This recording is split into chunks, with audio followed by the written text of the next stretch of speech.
Halo saudara, hati-hati jangan copot masker saudara sembarangan. Nanti bisa tertular COVID. Hati-hati. Tetap pakai, terutama ketika di luar rumah. Jangan copot sembarangan. Ya, saudara, berita semalam, berita kemarin didominasi dua berita. Yang pertama adalah berita terjadinya penembakan di jalan tol dan masih simpang siur antara Polri dengan anggota FPI. Kita tunggu saja berita selanjutnya. Yang kedua tentu tentang pilkada. Ya, ini rame sekali ya tentang pilkada ini. Dan kecuali di Jakarta, di banyak wilayah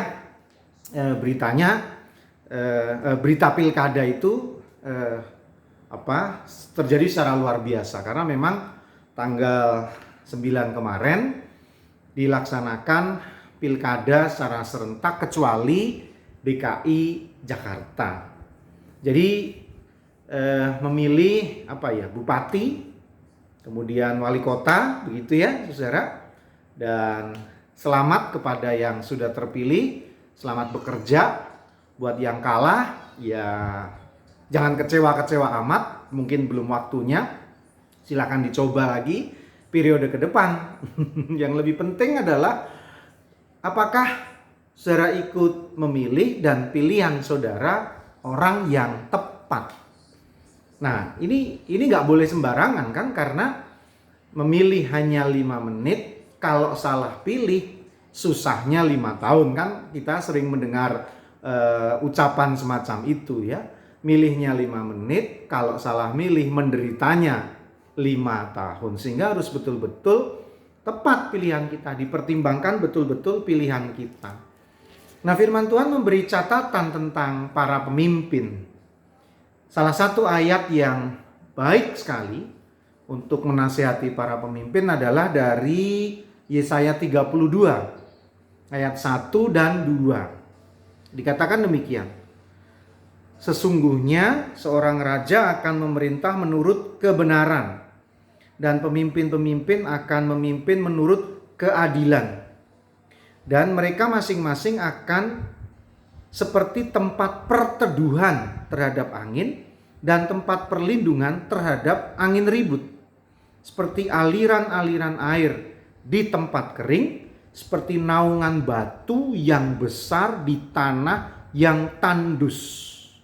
Wah, indah sekali ya. Sangat ideal sekali nih apa yang diharapkan Tuhan atas seorang pemimpin.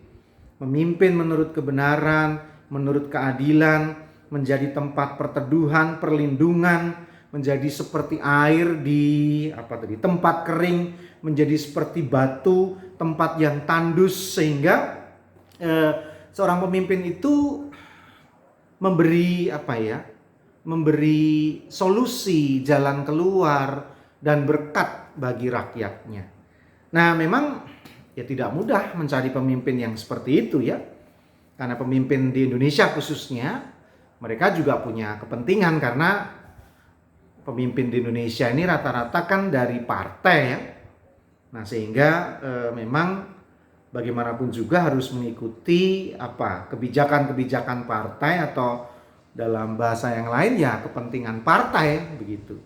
Nah, sehingga kalau kepentingan partai tentu punya kepentingan yang jauh lebih besar. Sudah, saya tidak mau bicara lebih lanjut soal politik yang memang saya suka sih, tapi saya tidak terlalu mendalami dan memahaminya. Bagi saya yang penting adalah saudara sebelum memilih betul-betul pilih-pilih. Itu saja, sebelum memilih harus betul-betul pilih-pilih. Jadi artinya nggak boleh sembarangan, nggak boleh asal pilih, apalagi yang asal dipilih. Wah, itu lebih berbahaya lagi. Karena kalau kita asal pilih, memilih yang asal, ya tadi 5 tahun ke depan kita akan menghadapi berbagai persoalan dan masalah. Kita mesti lihat betul apakah pemimpin itu punya track record yang baik, sehingga seperti yang diharapkan oleh firman Tuhan ini dapat terjadi. Ya, ini adalah luar biasa ya. Kalau kita punya pemimpin seperti ini, luar biasa.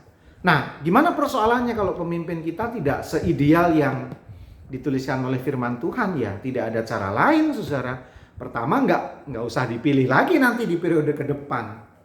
Lalu bagaimana sisa waktu yang ada? Ya kita jalani, memang peraturannya begitu. Dia harus menyelesaikan masa jabatannya, atau ya saya nggak tahu pakai prosedur seperti apa kalau memungkinkan ya untuk dilengserkan. Ini kalau memungkinkan, tapi buat saya bukan itu poinnya ya.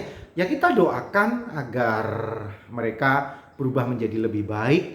Dikritik misalkan ya lewat mass media. Kalau ada media komunikasi secara pribadi, ya kita kontak dia, kita beritahu bahwa kepemimpinannya tidak baik dan seterusnya. Intinya kita tidak memilih dengan asal, apalagi memilih yang asal, saudara. Karena semua pemimpin diharapkan baik, seperti firman Tuhan katakan. Dan sebetulnya yang paling penting adalah takut akan Tuhan. Masih bersama dengan saya, Pendeta Yudi, dalam Renungan Emas. Esok masih ada solusi.